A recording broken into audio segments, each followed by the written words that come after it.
Tonight, for the first time, you'll see what really happened in Yuendamu. He's a good man. He was a skinny young man. Highly principled, highly trained. He wasn't going to harm anybody. A young Aboriginal man shot dead by a white cop. The police approached the house. The whole incident captured by Bodycam. What's your name, mate? Just put your hands behind your back. That's when he comes up with the scissors. It went from 0 to 100, already been stabbed. He was stabbing me, he was stabbing you. It's place-grade divide. It shouldn't have happened. Walker was a dangerous man. It's all about surviving. The truth will come out. This guy wasn't a sweetheart. A police officer charged with murder. A bloody good cop. We just want justice. The ramifications are immense. More anger across the country. An attempt to win an election. Your days are numbered. We need an answer. The consequences will flow. What an absolute disgrace. Mr. Walker was extremely motivated. A good cop hung out to dry, or justice for Walker. There's a lot more to this case. He's a cold-blooded murderer. What would you do?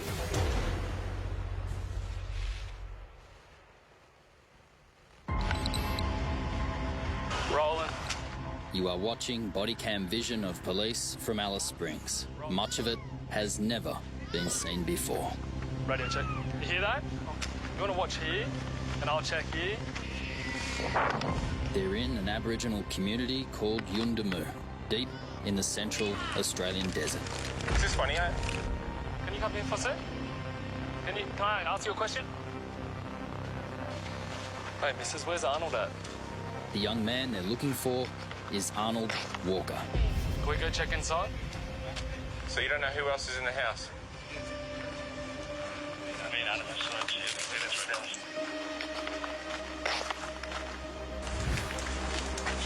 Hey. They find him. They shoot him.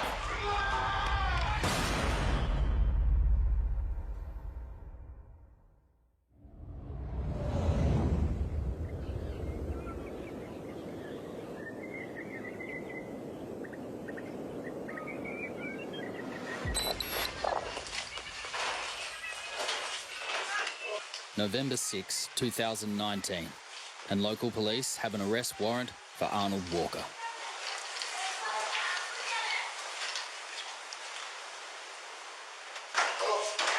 Where's Arnold? Which room, Arnold?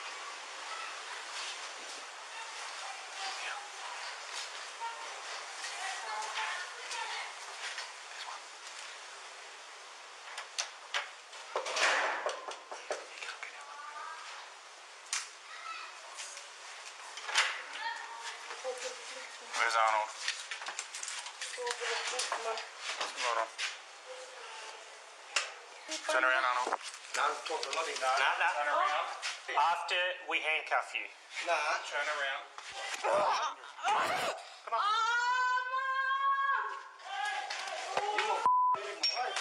Hey, don't in my...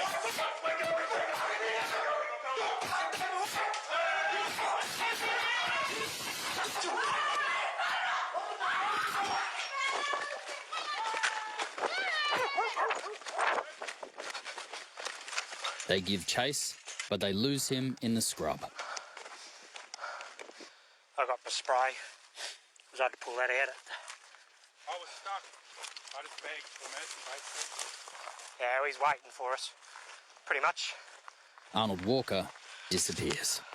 Take that off.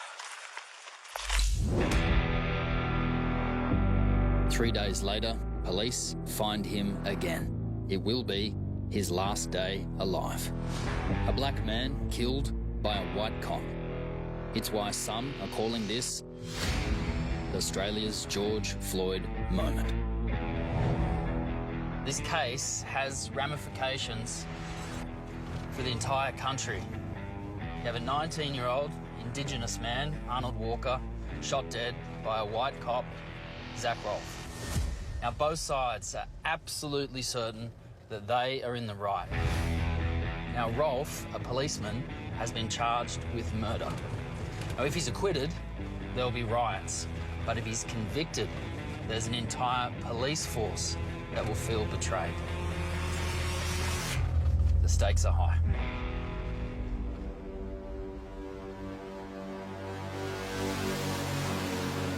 Is Zach a racist? No. Colour, creed doesn't come into it. It's whether you're a good person or not. That's what Zach says. Because he is facing trial for murder, this now 30-year-old policeman can't speak publicly. Are you sorry for what you did? Did he lunge at you with a knife? But his father can.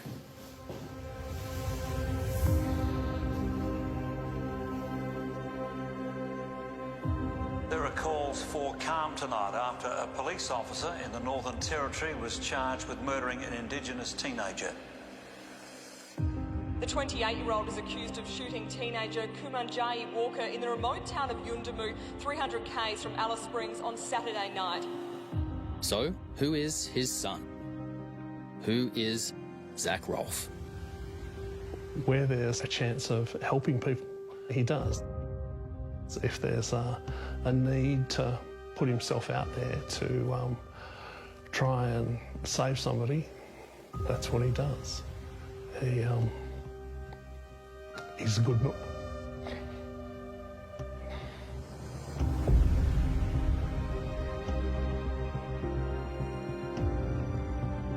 He joined the army at a young age, went to Afghanistan, came back, joined the Northern Territory Police, graduated and was awarded the academic prize. He duxed his class. 8 days after starting in the police force, he was involved in an amazing river rescue where he risked his life. December 2016, and Australia's Red Centre is in flood. The Hugh River is raging, roads are cut, and Zach Rolfe is racing to help 2 tourists trapped by rising waters. It's dry season now, but back then the water was well over waist high. And by the time a 25-year-old Zach Rolfe got here, the car had already rolled over and submerged. Now, the driver, who'd been washed out, was clinging onto a tree way downstream. It's his actions from here, though, that were really surprising. Rolfe part swam, part drifted his way with the floodwaters downstream looking for the driver's girlfriend, and he found her 7 kilometres that way, with a broken hand, struggling to keep her head above water. He swam across the river, swimming from tree to tree, got to the girl, who was hysterical. And she was saying, we need to call the police, and Zach was saying, well, I am the police. He put her on his back and swam across the river. He single-handedly saved her life. Rolfe is a decorated officer awarded by the Governor-General for bravery. We're extraordinarily proud of you. Well done, Jack. How proud are you of him?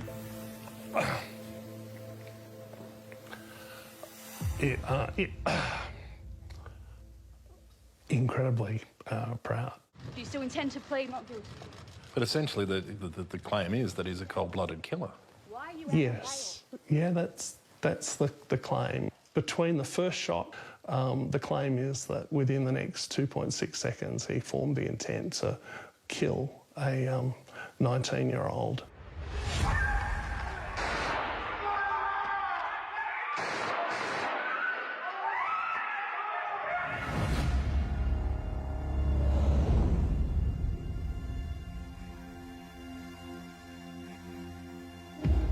In his local township of Yuendumu, Walker was loved and feared.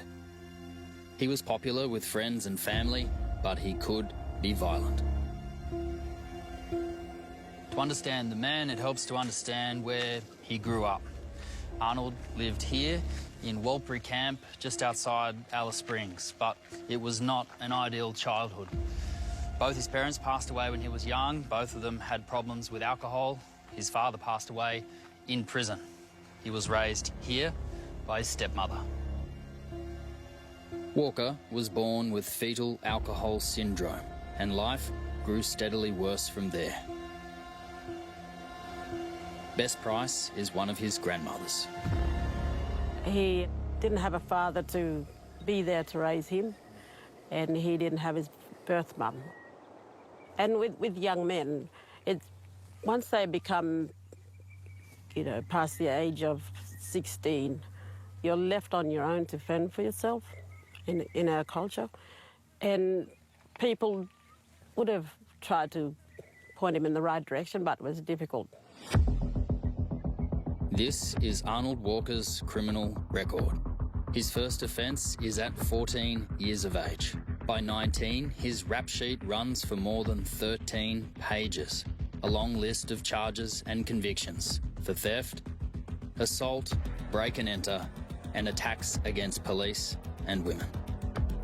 He was well known for his assaults on police and for his attacks on vulnerable members of the community. His last conviction led him here. A court-ordered stay at this drug and alcohol facility where Walker was forced to wear a GPS ankle bracelet. Sometime after midnight on the 29th of October, he makes a decision that will put him on a collision course with Constable Zach Rolfe.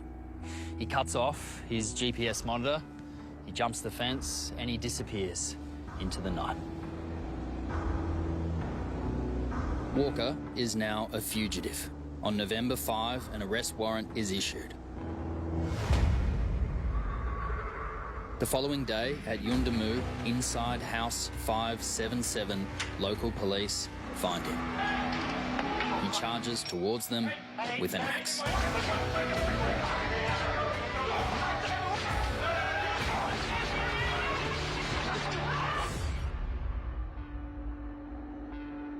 Now, whether Arnold Walker intended just to frighten police out of the way or to threaten them with that axe, to police it made no difference. He went from troubled youth on the run to armed and potentially dangerous. One of the policemen he attacks is Constable First Class Christopher Hand, the boyfriend of Julie Frost. Frost was the sergeant in charge of the small Yuendumu police force. The next day, she meets with Walker's grandparents.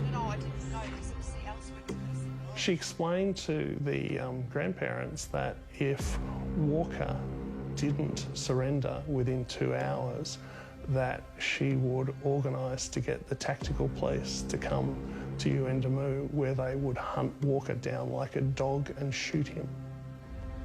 And we know that's what Julie Frost said, because Walker's grandmother says on camera, Julie Frost, you said on Wednesday night the tactical police would come here and hunt Walker down like a dog and shoot him.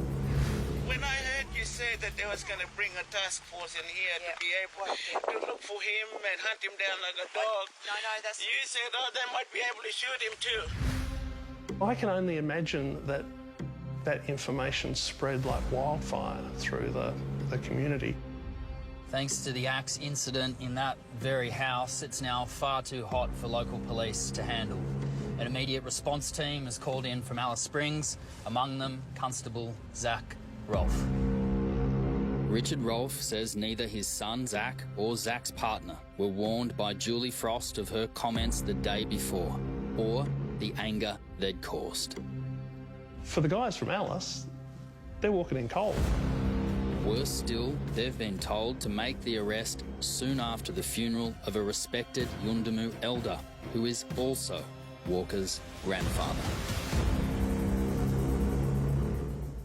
The police knew they were going in to arrest Walker on a Saturday, a time of intense emotion, a time of mourning. Now, Zach and his team, they knew it was a bad idea, and I know that they spoke about it, but they were ordered to go in anyway.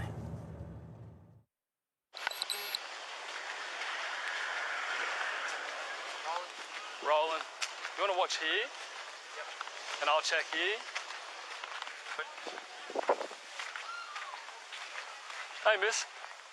Can you come here for a sec? Can I ask you a question? My name's Zach, When you in town?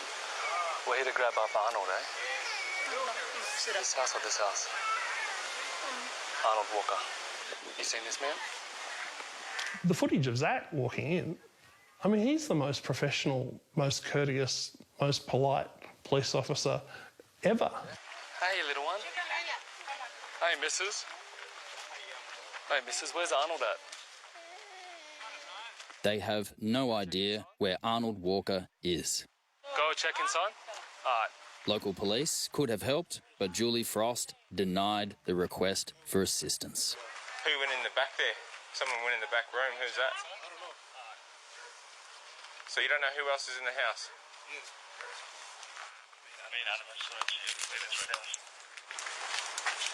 Hey, what's your name, mate? Hey, mate, what's your name? What's your name? Stop, mate. We're just asking you a question. No need to keep walking. Vernon. Vernon who? Dixon. Dixon. Yeah. Just come over here for a sec. Up here. Now, my name is Vernon Dixon. Is it? Yeah. It is Walker, but he gives a false name. Be calm. I'm going to put a photo next to your face and see who you are. Just inside the front door, mate. Stand by. Look straight ahead. Just inside the front door. That's not you? Yep. My name is Vernon Dixon. Oh, good man. Okay, cool. Yeah. Easy, mate. Yeah. Easy. Just put your hands behind your back. Stop it, mate.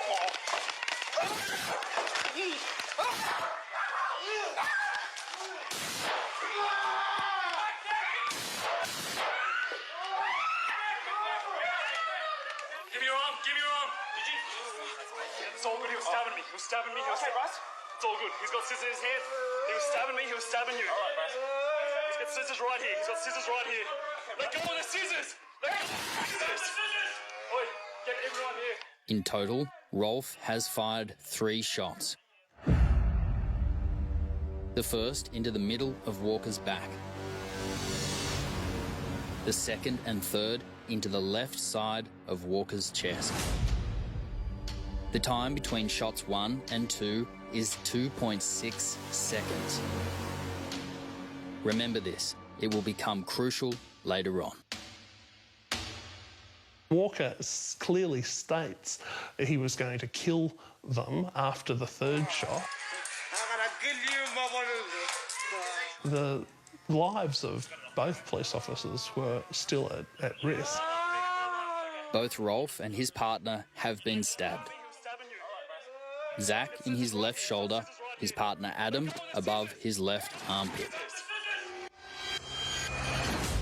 Walker pulls surgical scissors out of his right trouser pocket and he tries to stab my son in the head.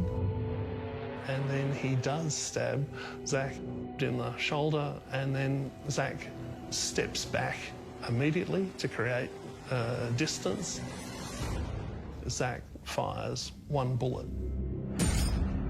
They continue to struggle, but it's dynamic. They're moving. If Zach had shot immediately a second shot after that, then he could have shot his own partner.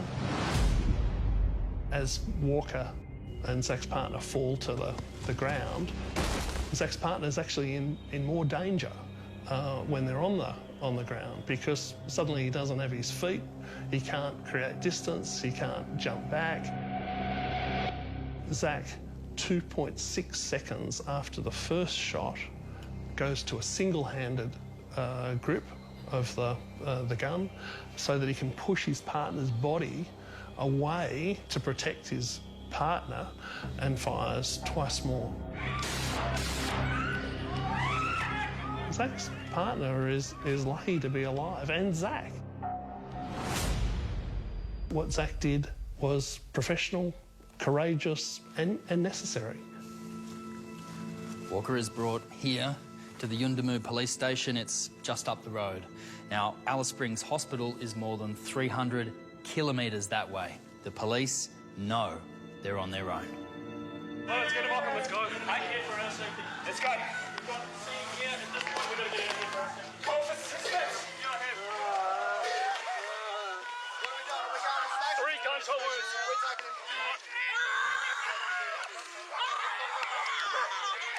Hey, get off! Get the fucking dogs off! Back off! Right, I'm getting in with him. The first aid. They're trained to transition from using potential lethal force to trying to preserve life. Now we're going to try and do first aid on you, okay?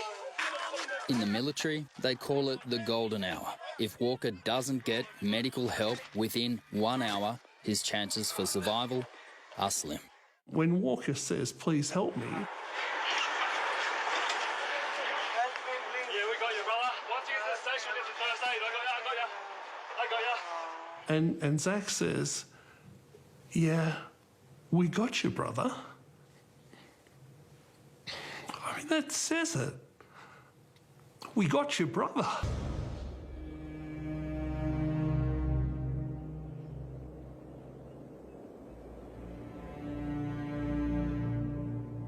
So detectives and crime scene are coming down now. Yeah. The big thing they want to try and get is obviously the shell casings to try and work out where it happened. The shell cases under mattress there. Where's about? Oh, inside? Yeah, I see. It won't go in, Oh, yeah, I see. It's an idiotic suggestion that anyone could form the intent to murder someone in 2.6 seconds. And he did everything he did to protect his partner's life, and then did everything he could to save the offender's life.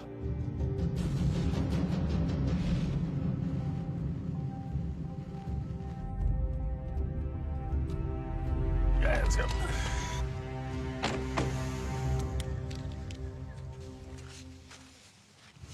This is the house where Arnold Walker was shot 3 times.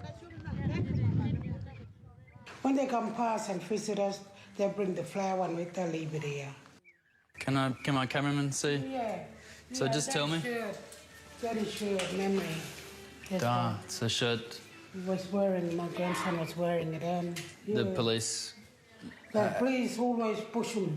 push him against this wall? Yeah, they just came quick and got him there inside. I speak for the Walker family, who've given me the authority to speak on behalf of them. And we believe that we've been left out of the whole process from the beginning. Our voices haven't been heard. There was blood everywhere. You know, it made us feel really sad.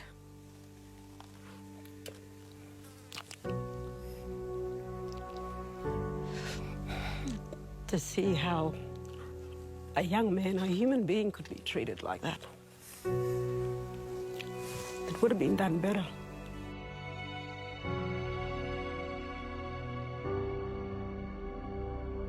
And where did they take him after here? Just drag him out like a kangaroo. It was really cruel. 3 guns forwards.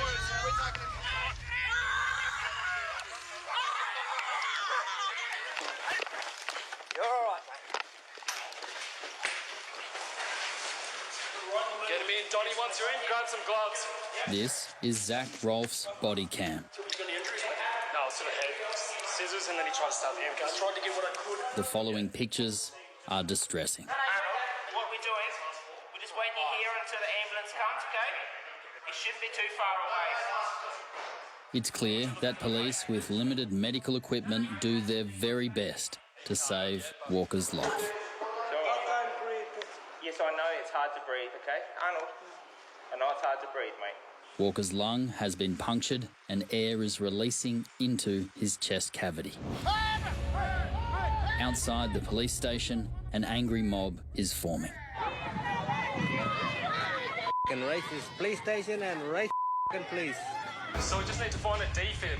Inside, Zach Rolfe is desperately trying to locate a defibrillator. Clinic. Yep. We'd have one. Hang on, Julie's just on the phone with one. Yeah, no, it's we don't have defib. Do you have anyone?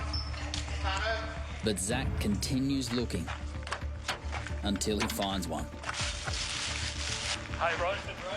Sweet. Right under the seat. Sweet. He's got no radial pulse. Apparently he's got no radial pulse at the moment. Okay? You understand? Pads are hey. Defib. Malfunction. We're just got to tell them that he's okay.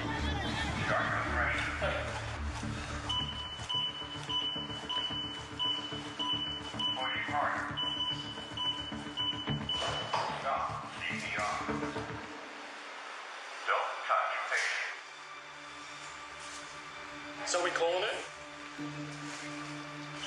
He's gone. At 9:28 that night, Arnold Walker loses his fight for life.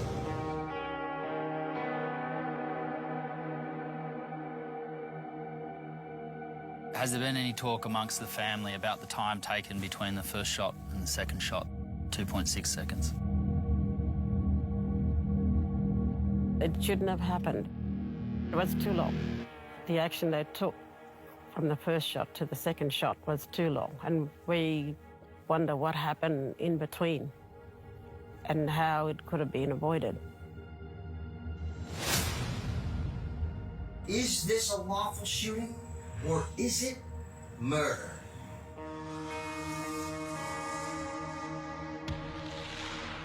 My name is Scott Roeder. I'm an evidence specialist and crime and shooting scene reconstruction expert. In the last 21 years, we've consulted on over 700 individual cases. In America, we asked Scott Roeder to reconstruct and reenact the decisions that ended a life and now see another man facing a life sentence. Hey, little one. Hey, missus. Well, the first thing that I noticed was their professional behavior. Can we go check inside? But there was something also with that courteousness where the officer was a little too relaxed. Just inside the front door, mate. Stand by. Look straight ahead. Just inside the front door. That's not you? Yep. My name is Fenton Dixon. Oh, good man. Okay, cool. Yeah. Easy, mate. Easy. Just put your hands behind your back.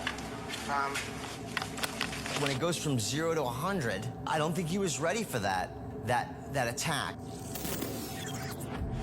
Hey, mate, what's your name? Stop, mate. We're just asking you questions. No need to keep walking. Vernon. Vernon who? Dixon. He doesn't seem on drugs. He doesn't seem drunk to me. Yeah. He's very calm, cool, collected.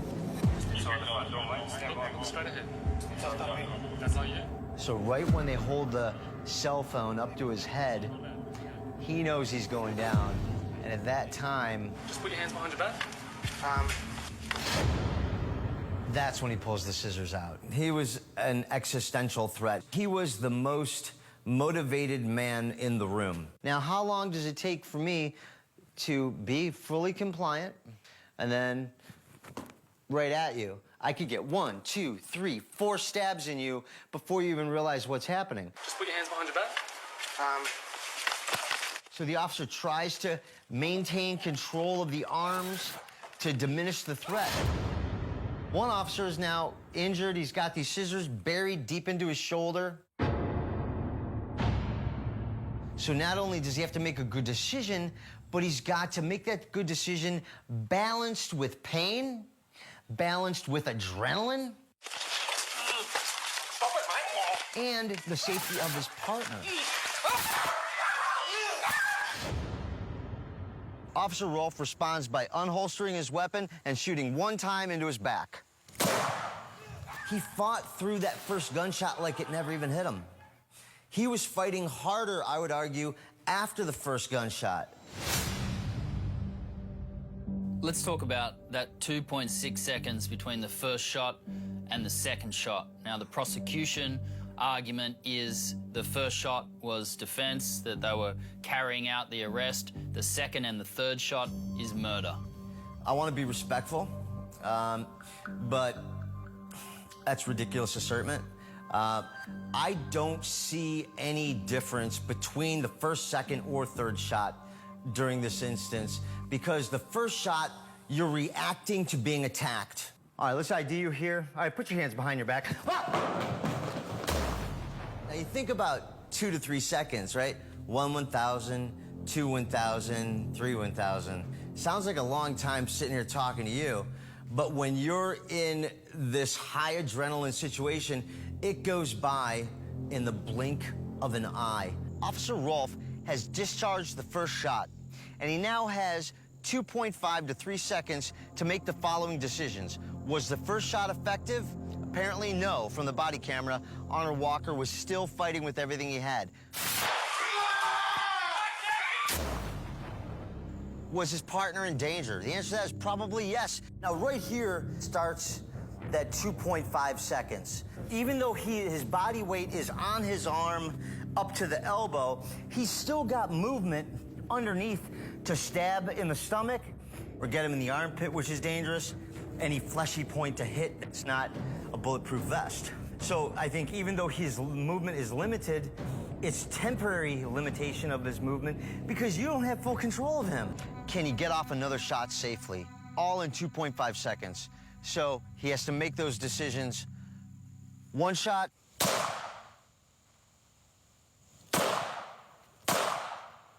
That gap of 2.5 to 3 seconds. There's no premeditation going on in the middle of a tussle like this. I think what's going on is survival. And this is that gray area. It's about, did you use the right discretion in using deadly force? And in this case, I would say yes. I think they used a lot of compassion in giving Mr. Walker an opportunity to comply with the first shot, and it was only after he continued to attack with the edged weapon that they discharged 2 more times. Even after 2 shots, they still tussle with him to get his arms behind his back and struggle to get those scissors out of his right hand. Give me your arm, give me your arm. It's all good, he was stabbing me, Okay, Bryce? It's all good. He's got scissors in his hand. He was stabbing me, he was stabbing you. All right, Bryce. He's got scissors right here, he's got scissors right here. Let go of the scissors! Let go of the scissors! Some people would say, hang on, this is a pair of scissors he's got in his hands, not a knife. Yeah, this is more dangerous than a knife because on a knife, you can't put your fingers through the holes so that you can't be disarmed. How do you disarm me? This is attached to my hand. All of the soft tissue in the neck, the face, the eyes, the temple, and the legs are exposed. With that tip, you might even be able to plunge it down all the way to the handle, right? Like if I got into some soft belly, especially under the armpit, like look at how far we could get that into you. And if you think about that, look at how deep that is. It's the width of my neck. And that's a kill shot with a pair of scissors.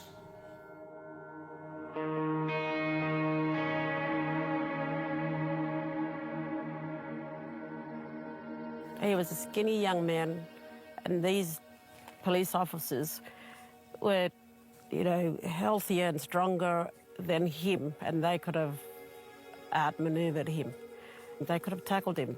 They were 2 strong men against this young, skinny teenager who just wouldn't have been able to, you know, outmuscle them. Scott, when you look at this video, you've got a 19-year-old on the ground. There's 2 fully grown policemen. Why couldn't something have been done that was less than lethal? Listen, I'm very sympathetic to victims of police violence. I've personally worked on dozens of cases testifying against the police on cases that I think are flat-out murder, and I've laid my stake down in the name of science on those cases. This isn't one of those cases. This is not somebody walking home with a gallon of milk from church. This is a motivated individual who's at the peak of his physical prowess, 19 years old. God, I wish I was as strong as I was when I was 19 years old. That's not a boy, that is a man. It's a tragedy that Mr. Walker's dead, but I think, unfortunately, it was all within his control, I believe. In your opinion, do you believe that the shooting of Mr. Walker was justified? I do believe that the shooting was justified, and I do also equally send my deepest compassion to Mr. Walker's family as well. The consequences will flow as a result of that investigation. That's a silly comment, at best.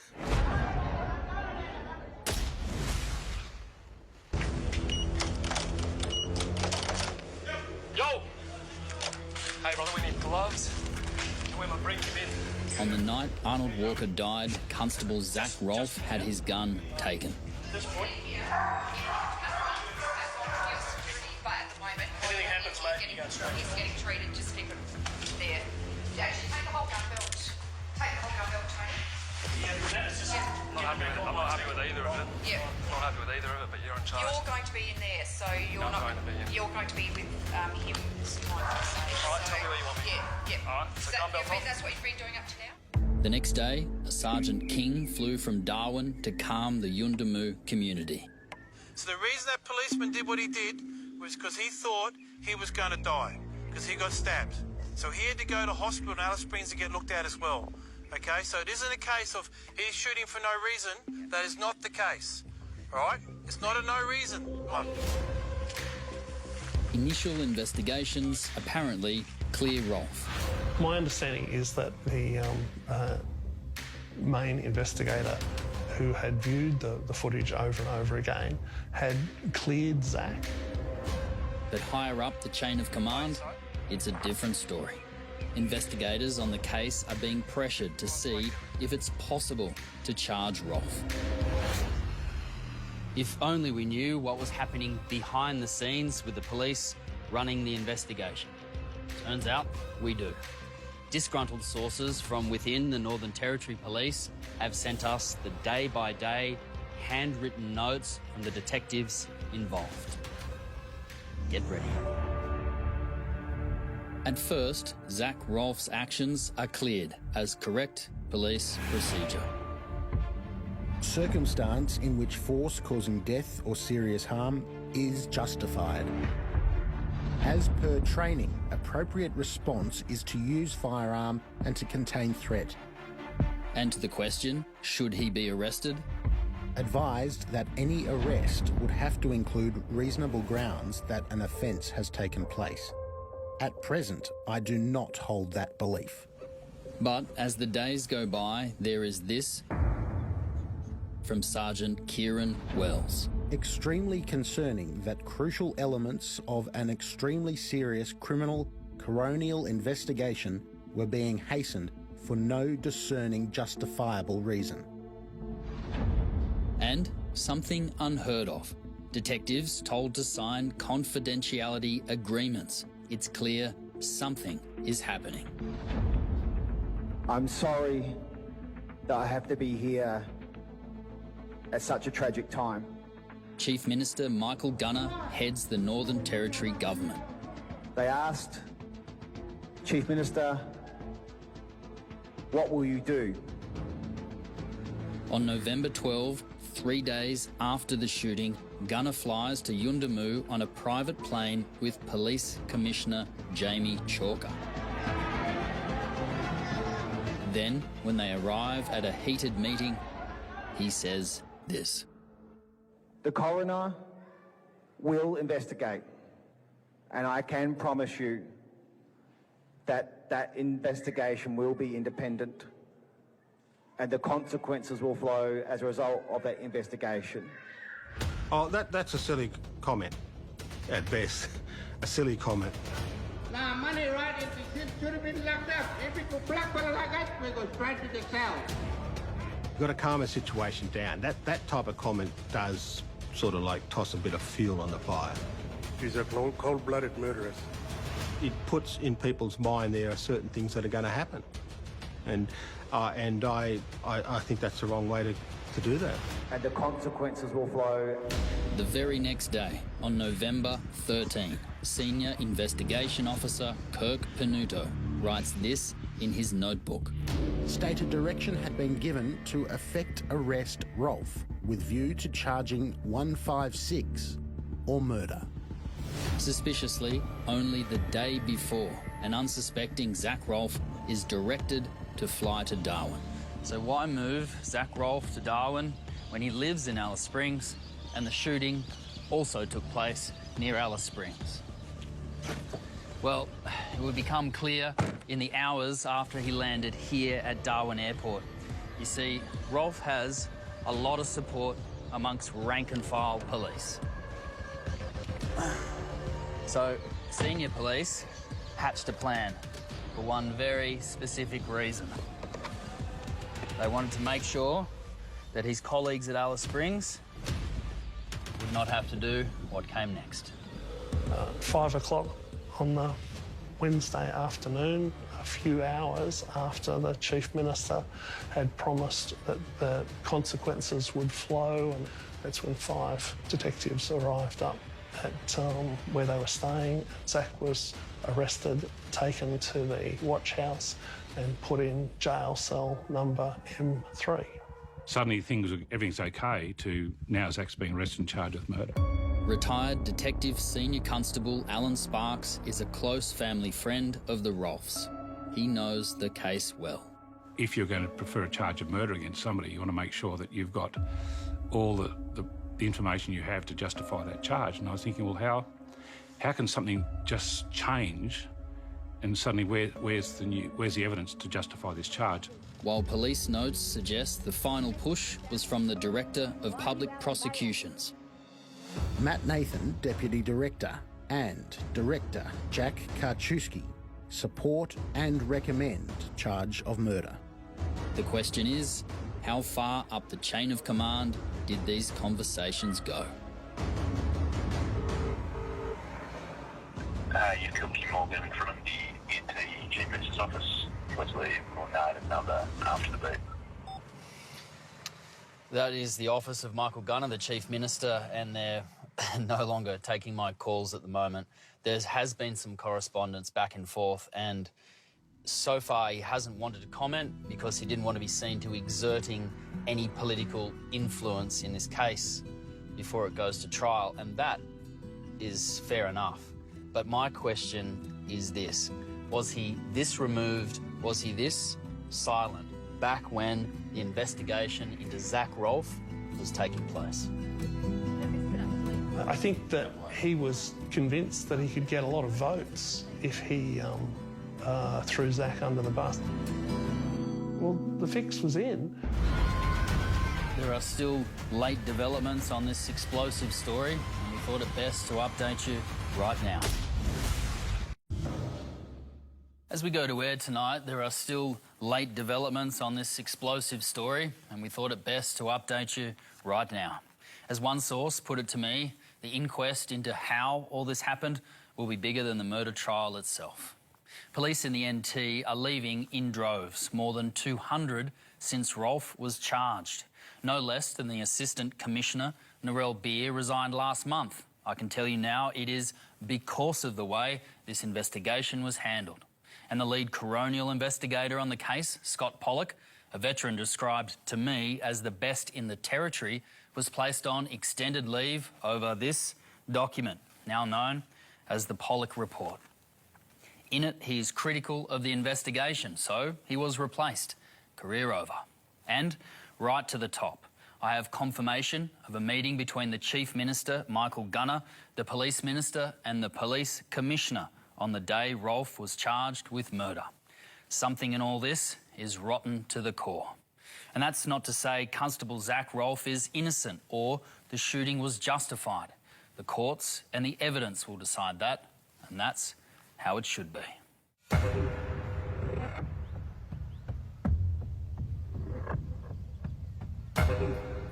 It gets right back to the roots, which is about how these communities are and that's what we've got to do. We've got to change them. If we don't change it, this is just a continuing story.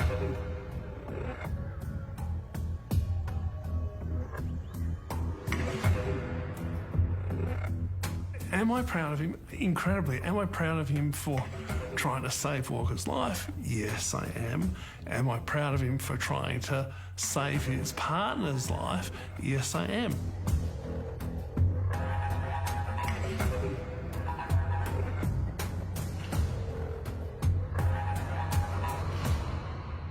This whole incident has caused horrific trauma for so many people, including the family of the deceased, the community. It's placed great divide.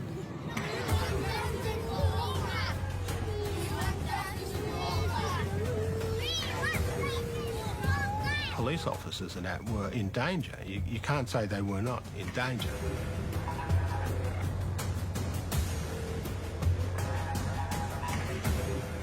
someone had to be charged with murder falsely, if someone had to go through this hell, then I honestly think Zach was the one person who could get through it.